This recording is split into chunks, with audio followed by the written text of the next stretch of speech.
On commence à partir et là je vois que le mec il mettait de la musique un peu plus forte. Il commençait en fait à me regarder de manière insistante dans son rétroviseur central, commençait à me poser des questions sur ma vie. Il a enlevé l'étiquette taxi sur son pare-brise. Et pour moi ça a été le plus gros red flag, alerte au rouge. J'étais en mode mais meuf tu vas mourir.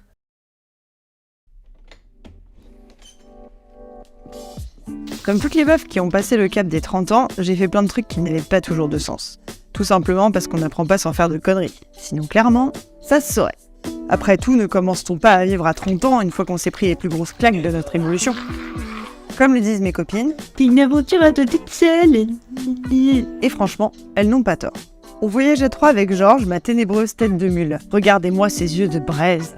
Et Laïka, ma guitare lélé, qui me permet de pécho.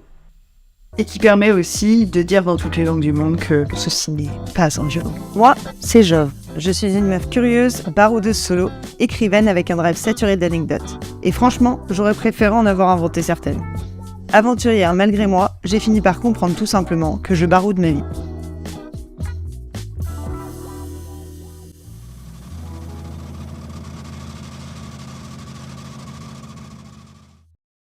C'était en 2016, mon deuxième gros voyage, le voyage que je faisais vraiment seule. Je pense qu'avec ce que j'avais vécu, j'étais un peu plus voilà, tu vois. J'ai fait pas mal de choses qui étaient complètement cons. Je pense qu'il faut peut-être en passer par là quand on est voyageur solo. Au début, on a un peu peur, après on fait n'importe quoi, et après, on devient des adultes responsables et des voyageurs responsables. J'étais donc en Bolivie, c'était vraiment le milieu de mon deuxième voyage de 2016. Je venais aussi d'aller dans la forêt amazonienne, c'était génial, j'avais passé un super moment. À partir du moment où j'étais plus dans la forêt amazonienne, c'était vraiment génial. Je suis partie dans la ville de Sucre, voilà, une trentaine de minutes en avion. En fait, il valait mieux le prendre en avion. Au début, on voulait le faire en bus. Sauf que les locaux nous ont clairement dit faites pas ça, même les locaux le font pas. Et en fait, j'ai appris par la suite que la route, en fait, pour y aller est tellement sinueuse que les voyageurs, on va dire les plus aguerris ou les plus inconscients, décident de prendre des somnifères avant de monter dans ce bus-là pour être sûr de pas sentir la chute dans le précipice. On arrive dans une petite auberge de jeunesse, sur les hauteurs de la ville et tout, vraiment chouette, sauf que c'était un peu excentré. Ça faisait quand même un certain temps, plusieurs heures quand même, mais bon, sans prendre de douche, c'était un peu plus compliqué. On n'avait pas vraiment eu l'occasion, genre, de vraiment laver nos fringues, etc.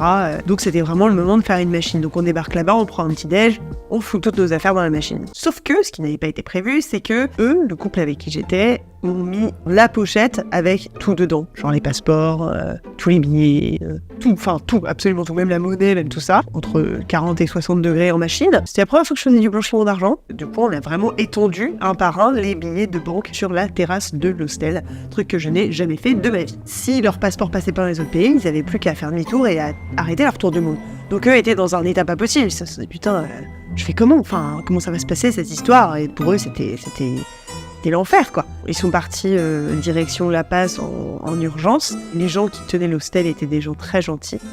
Et il me dit, bah si tu veux, je peux t'amener à la station de bus, comme ça tu prends ton bus pour ce soir, tu prends tous tes billets, comme ça il n'y a pas de problème. Je dis ok, super. Donc il m'emmène avec son petit-fils, je prends mes billets, tout va bien, je décide d'aller faire un tour dans la ville. Le soir, il m'avait dit, t'inquiète pas, je t'amène. Je reviens, je prépare toutes mes affaires, je me cale et tout, il m'avait dit, bah sois prête pour 5h30. Donc moi j'étais calée, j'attendais encore, et puis d'un coup je me suis dit, attends, s'ils se prennent pas, moi je vais louper mon bus en fait. À 4h30, le soleil a déjà foutu sa combi au pilou, il est déjà couché quoi, tu vois. Et il y avait personne dans l'auberge, personne. J'ai même dû laisser les clés sur un rebord de fenêtre, vraiment, genre personne. Disons que ma sérénité à ce moment-là était partie se cacher très loin quoi. Et là je me suis dit, attends, si tu y vas à pied, on se fait agresser tout de suite. Enfin, je veux dire, c'était là pour le coup, je savais que ça allait être dangereux. Je me suis dit, bon bah je vais prendre un taxi sauf qu'en fait, il n'y avait pas un chat dans les rues. J'ai trouvé un taxi comment ? Et en fait, il y a une personne qui sort de chez lui. Et moi, on va dire, naïvement, je me dis « Oh, un local ! Les locaux, c'est forcément gentil. Excusez-moi, je saurais, je pourrais trouver un taxi et tout. » Et le gars, mais de la manière la plus nonchalante possible, me dit « Oh, regarde, il y a un taxi !» Je vais vers le taxi. Bon, le mec avait une tête de Bolivien, en Bolivie RAS. Hein. Je monte dans le taxi. Il me dit « Bah, je vais mettre ton sac à dos dans le coffre. » Je dis « Non, je vais le garder avec moi, mon sac à dos. » Je me suis dit « Bon, quand même, je vais pas abuser non plus. » On commence à partir et là, je vois que le mec, il mettait de la musique un peu plus forte. Il commençait en fait à me regarder de manière insistante dans son rétroviseur central. Il commençait à me poser des questions sur ma vie. Tu voyages avec qui ? T'es toute seule ? Oh, t'es jolie. Ah putain, tous les red flags de ta vie sur un seul et même poteau, quoi, tu vois. J'arrive à me tranquilliser, jusqu'au moment, je sais pas à quel moment il s'est dit que c'était une bonne idée de faire ça. Et ben il a enlevé l'étiquette taxi sur son pare-brise. Et pour moi, ça a été le plus gros red flag, alerte rouge. Les gyrophares de toutes les casernes de pompiers possibles et de policiers, de ce que tu veux, dans ma tête. J'étais en mode, mais meuf, tu vas mourir. Personne ne sait que t'es là. T'es dans un taxi, c'est pas un vrai taxi, tu vas mourir violé dans un fossé, personne va te retrouver. Enfin voilà, je regarde peut-être un petit peu trop de séries policières. Il faut que je trouve une solution, je suis en danger. Et en fait, c'est la première fois que mon instinct de survie, c'est comme ça que je l'appellerais parce que j'ai pas d'autres mots, pour moi c'est vraiment cet instinct, qui a pris la relève. Et en fait, même si on me prend pour une tarée, je m'en fous, je prends tout à fait le risque de passer pour une allumée à vos yeux. Le temps Se ralentit. pour te donner en fait en un sens les étapes qui te permettent de partir de là. Je voyais 4 étapes. Première étape, tu check si le mec te regarde dans le rétroviseur central. Deuxième étape, tu regardes si t'es enfermé. Je tente, je regarde un petit peu comment ça va se passer. Au final, j'étais pas enfermé. La troisième étape était vraiment de maintenir, en fait, je maintenais la porte ouverte avec mon coude. Je me suis dit, si ça se trouve, il va checker et il va refermer les portes avec une fermeture centralisée. J'ai maintenu en fait la porte ouverte jusqu'à un moment où en fait j'ai prétexté n'importe quel truc. Je crois que j'ai dû dire genre J'ai envie de chips. genre tu sais le truc qui m'arrive, enfin remarque ça m'arrive assez souvent, mais je veux dire là de manière aussi soudaine ça n'arrive pas. Faut que je sorte, faut que je descende de la voiture et je voyais que le mec il voulait pas trop quoi. Au final à un moment où il y avait pas mal de circulation, il est resté bloqué, je suis partie, j'ai embarqué Georges et je suis partie du taxi. Le mec il s'est barré hyper loin, hyper vite. Qu'est-ce qui venait de se passer quoi? Je me suis assise sur un trottoir. Il y avait une nana qui me regarde et tout, et puis elle me dit ça va.